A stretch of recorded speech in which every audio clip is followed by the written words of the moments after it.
و علیکم السلام و رحمت الله و برکاته. خداوند شما را حفظ کند برادر عزیز. برادر سوال مطرح کردن و یک خواهش کردن از ما که ما کمی نصیحت کنیم همون کلین هایی را که خانه پدر مادر شوهر میآیند چگونه معامله باید داشته باشند به خصوص خوشتومنشان. البته برادر عزیز این موضوع خیلی یک موضوع وسیع هست و این موضوع چند خواب نازکی‌ها دارد، اما از بس که شما خواهش کردید که ما در مورد رفتار و اخلاق کلین ها نسبت پدر و مادر شوهرشان داشته باشد، انشالله ما با همین صحبت را اطراف همین فقط مطرح میکنیم. البته وقتی که پدر و مادر شوهر بالاخره با یک آرزو و با یک نیت خیر بگیم کلین میکنن و خواستگاری میکنن و صرف و خرج میکنن، بالاخره توی میکنن تا که برای فرزندشان یک جفت حلاله بیارن و بالاخره از پشت همون کلین یک خیر و برکت شود در همین عائله.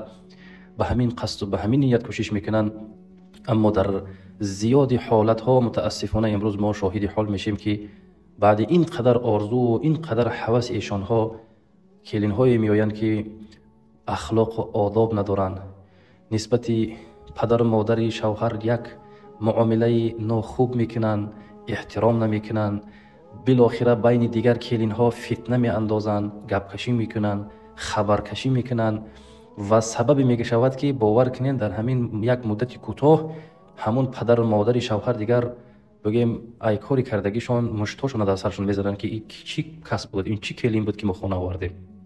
خانه یک خانه جنگ خانه شد دیگه، همون پدری بگیم کلون خانه هم از خانه بیزار می شود، دیگر مادرم بگیم در حالت جنگ و جنجال.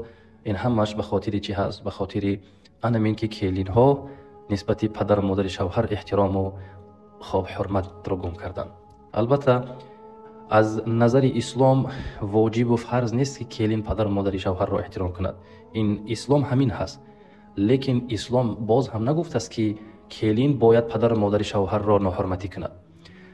خب وقتی که حکم شریعت میگه که زن وقتی شوهر میکند، شوهر فقط واجب هست اطاعتش، خدمت شوهر هست فقط واجب بالای این.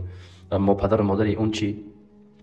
اگر که کلین پدر و مادر شوهر را احترام کند که اونم مثل پدر و مادرش هست، اونم به مانند پدر و مادرش هست، باور کنین اگر حیاتش حیاتی با برکت میگردد، با فیض میگردد. شما شاهد هستین که همون کلین هایی که پدر و مادر شوهر را اطاعت کردن، احترام کردن، گپ گردانی نکردن، گوش کردن، خدمتشون نکردن، قسم به خدا اونها در حیات به نهایت یک برکت را صاحب شدند. حیاتشون حیاتی شد که از دیگر کلین ها فرق کننده شد، زیرا دعای پدر و مادر شوهر را گرفتن. شما نظر کنین که پیامبر صلی الله علیه و سلم گفتن بر اباءکم تبر ابناکم، شما پدر و مادرتون احترام کنین از فرزندهای خود میبینین. وقتی که تو خسر خوشتومن احترام میکنی خواهر عزیز، خداوند پگه تو را چنان کلینی میدهد که تو را احترام میکند و این خدمت های کردگیت راحت از اون میبینی. زیرا پیامبر صلی الله علیه و سلم میگه چگونه ای که معامله کردی همون معامله را منتظر باش.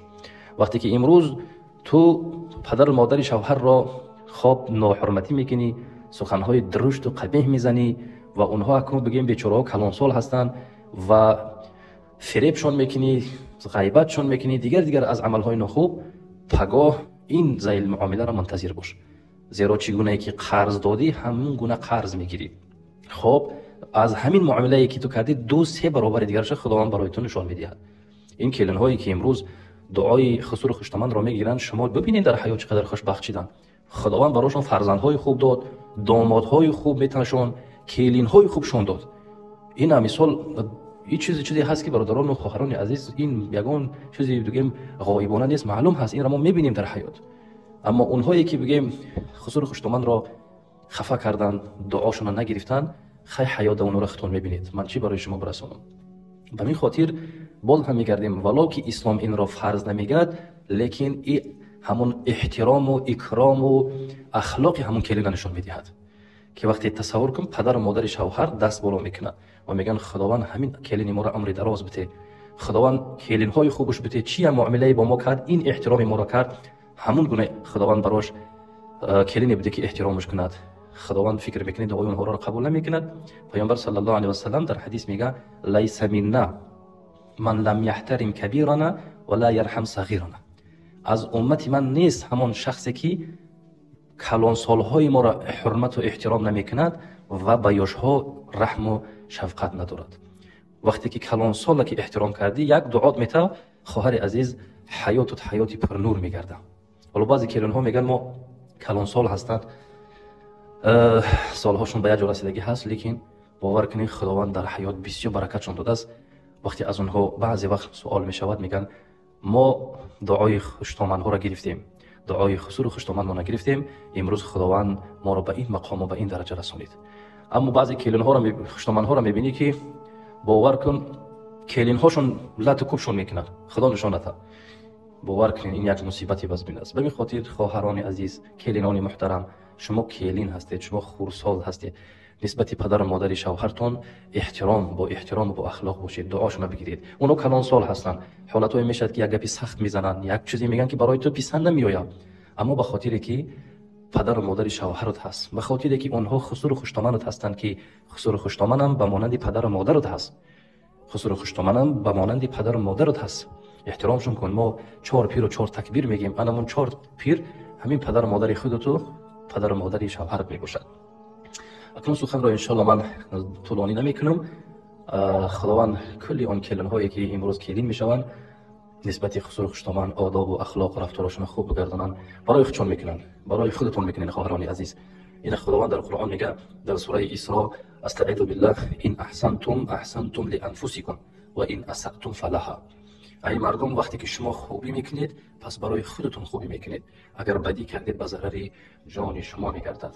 خب همین خاطر کلین‌های عزیز، خواهران محترم، وقتی که شما کلین میشوید چنان باور کنید خدمت پدر و مادر شوهر ابدی نیست، یک موقتا هست، یک مدتی هست که 1 سال 2 سال 3 سال باز هم جدا میشه، با قدیم شوهر بگم خانه و حوالی و واحده میشود، لیکن همون خوبی تو در دل آنها میمونه.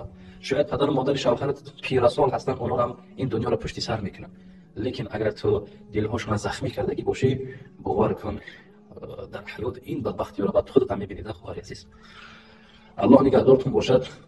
من ان شاء الله برادر عزیز حالا با درباره رفتار خسور و خوشتامن نسبت کلین ها صحبت دارم و باز هم صحبت دارم نسبت برای دامادها نسبت پدر و مادر زنهاشون.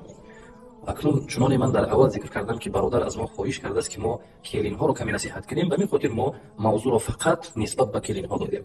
حالا در دوام ان شاء الله باز هم نصیحت ها برای اون شخصان هم میکنیم ان شاء الله. خداوند نگهدارتون باشد و صلی الله علی سیدنا محمد صلی الله علیه و سلم.